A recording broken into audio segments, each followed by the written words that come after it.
Ya Abdi. Abdi. Obboleessa kiyya ogummaa kana waan barsiisudha. Ogummaa kana si barsiisa. Kan nama barsiisu Rabbi beekte? Rabbittummaa shakkiin qabaatin. Gara namummaatiin anis hanga beekuudhaaf xinnoodha. Kanaafuu si barsiisuu danda'a waan beekuudhaaf. Ya Abdi mana fatiiraa barachuu dabala. Atis waan na barsiistu. Mana fatiiraa kana banadhee jechuudha.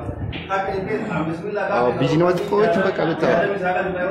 Mana fatiiraa kana banadhee jechuudha. Hojjechuu waan barbaadu. Wallahi qal'aa liyaa. Baay'ee forosiisa guddaa qabu. Qaama sii dalagaa amma jedhu kana irraa giraama leeffadhu. Biraa bifa akkasiidhaan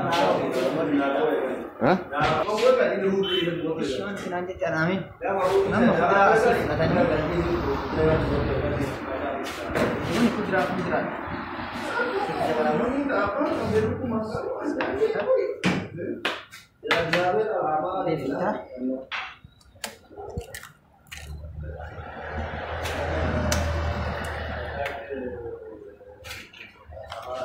Ya Abdi, ya Abdi, ya Abdi, ya Abdi. Ya Abdi ogummaa bareedduu tana eessaa barattee? Odama isaati. Odama Rabbi sii kenne jechuudha. Odama Rabbi sii kenne. Ya Abdi hojii bareedduu. Hundumti odama isaa malee barachuun tolu beekee. Ya Abdi kiyya laalla ogummaan teetun haalaan nama boonsa akka itti hojjettu immoo baay'ee namatti tola.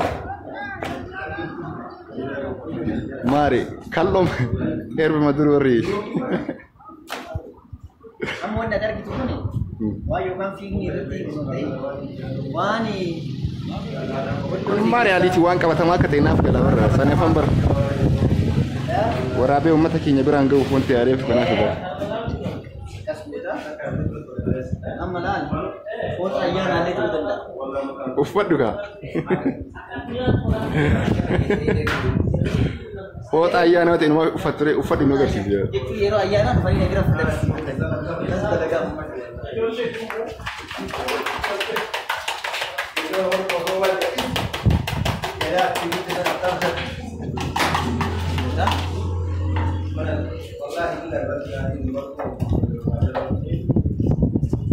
Ya Abdi, ya Abdi, ya Abdi hojii kana isuma barattee.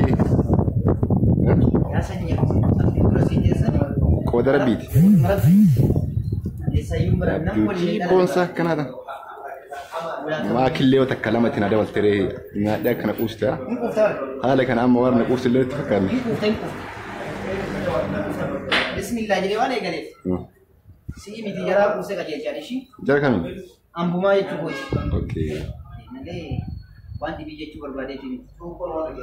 Ambaayyuu qaragaraa quusaas immoo haala biyyaa awwaalaati. Harumaatu awwaalanii. Gaffameessa sani. Rabbi khayrii haa godhu hundaaf.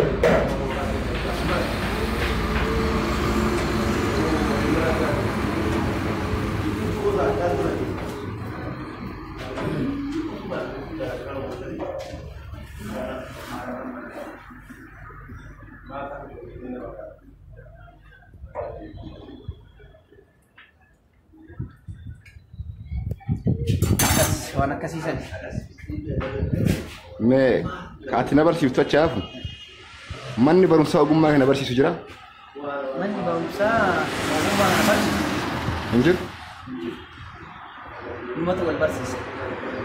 Dirqama si majala barachuu qabaa jechuudha. Amma shaakala tokko si haa deemu. Dhugaa si jedhu waan tokko akka barattuuf waan tokko si haa shaakalsiisu moo xiqqoorra. Eeyyan nan barbaada. Amma si haa barsiisu si agarsiisu. Asumatti? Amma jechuun waan bira dhibii mirraa miti. Kun carqii tanarraa si agarsiisa. Dhugaa Rabbi amma yoo sitti meen amantaa?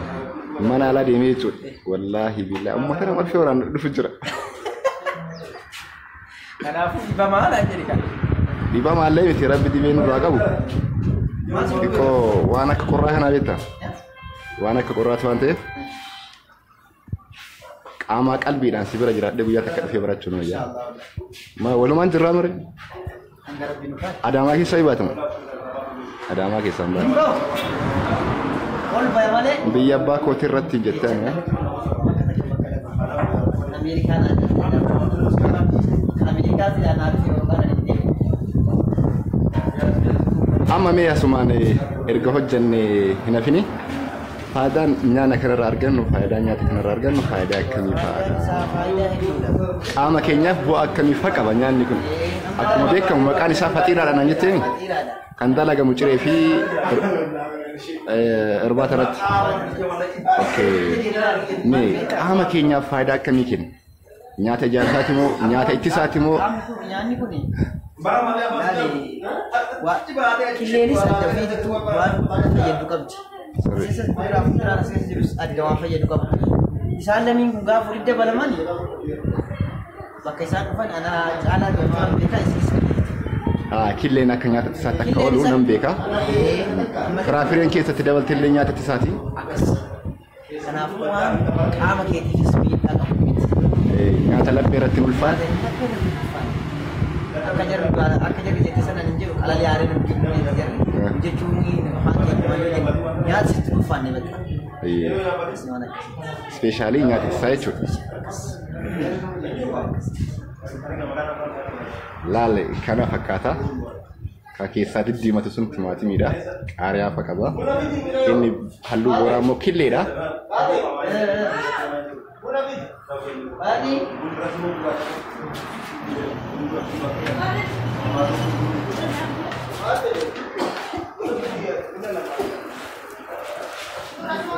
Nyaanni kun amma mee namoota yookiin maamiltoota keenya waan kana daawwataniif maal dhaamta? Mana keessa hojjetamee haala salphaadhaan itti fayyadamuu danda'ama. Sun reesturaantii yookiin kaaffee dhufini mana keessatti dalagameetti nyaachuu yookiin itti fayyadamuu hin danda'amu. Akka ajaa'ibaatti mana keessatti fayyadamuu danda'u.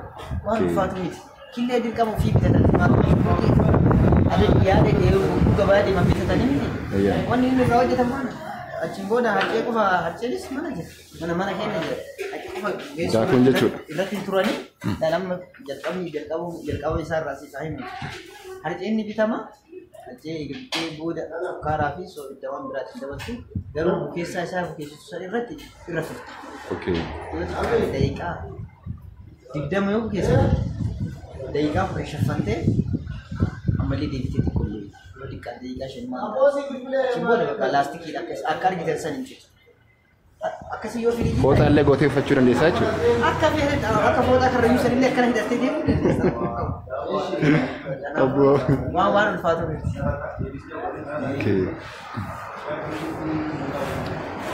Kana ogummaa gaariidha. Yeroo baay'ee wanti akka viidiyoo kana waraabuuf na kakaase tokko hojii kanaan akka itti boontuu fi sitti tolaa akka hojjettu waan argeefi waanuma feete hojjedhu jaaladhu hojjedhu. Ati abbaa qabeenyaa ta'uu hin dandeessa. Huma feete hojjedhu jaaladhu cimii hojjedhu. Yookiin hanga waan jaalattu hojjettuuf isa hojjetaa jirtu jaaladhu jedhamamti ree.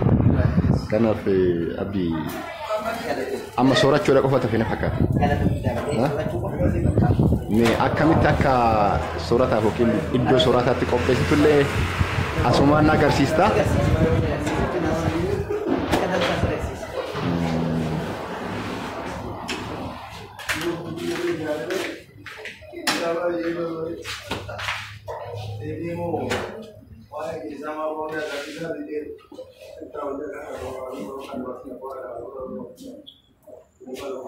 Abdi gaafii tokko isaa gaafadhu.